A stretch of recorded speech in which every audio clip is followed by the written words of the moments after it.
know that you're an investor as well as an entrepreneur. Could you tell me what you're interested in investing? Like, what are the things that really fascinate you, the businesses that fascinate you? Yeah, I mean, I think because I'm an angel investor instead of, an institutional investor. Okay. A lot of it is what personally interests me instead of like, oh, this is going to get me a huge return or anything like that.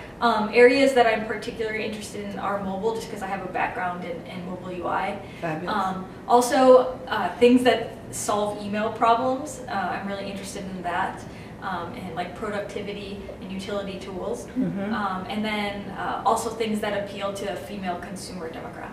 Great. And have you invested in many female founded?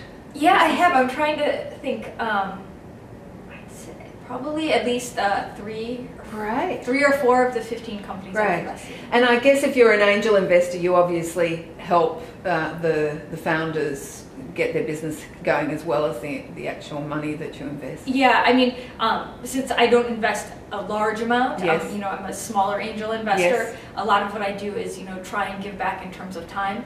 And since my background is UX and UI, I spend, most of the time I spend with companies is helping them with that. That's really great.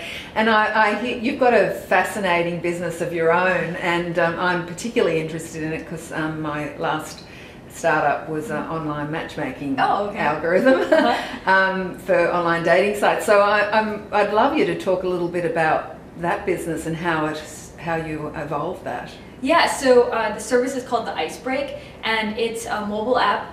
We just released our iPhone app actually about a month ago, and then also a website. And it's for people who are already in existing couples, so married, engaged, or if you're dating somebody. And we help make your relationship and continue to make your relationship awesome. So we give you fun activities that you can do and things to do to communicate and stuff like that.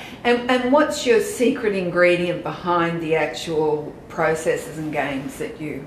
I mean, a lot of it is taking a relationship that you already have that's probably a really good relationship, or at least a relationship that you enjoy, and then giving you small nudges and small pushes, but in a very fun game-like manner that enhance your relationship. So we don't want it to seem like work. Everything is taking something and making it very fun.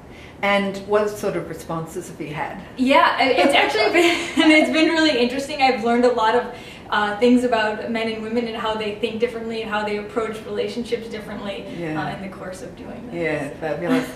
And now something that I get quite a few emails from female founders is they're interested in how to get involved in the 500 Startups Incubator, and I know that you're one of the mentors, and I wondered if you've got any tips for female founders who are interested in that.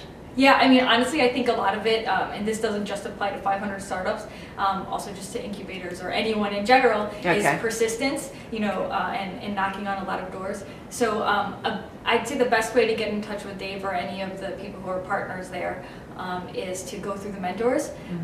So try and establish a relationship with them. Maybe, look them up on the mentors page and, try and start a conversation with somebody who has either, invested in, mentored or advised or started a company, possibly in a similar demographic as your own, and just start a conversation with them, and then hopefully something will develop into an introduction. And as you said, research really helps, because then you can sort of see whether or not they would be female founder friendly or... Right, exactly. And as a whole, 500 Startups is very female founder friendly.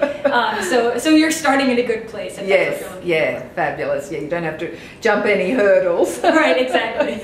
And I know I've read in the past a couple of articles that have either mentioned you or you've actually written about women and startups, and I just wondered if you've noted any differences for female founders in the last couple of years. Last couple of years. I mean, I do think that there's a larger, I think now people are recognizing that a lot of spending and a lot of the consumption and the time that is being spent online is done by female consumers, right? And so now I think there is a shift where investors are at least taking note of companies that are, appealing to that demographic, and they're willing to put more money into them. And I think the step beyond that is, let's invest in more female founders so they can start more companies like Great. And I just read, I think it was yesterday, that there's a female venture capitalist firm just opened up and has just invested in a female-founded company. So I'm like, gee, even in a year I've seen massive change, really, of consciousness around it. That's really cool.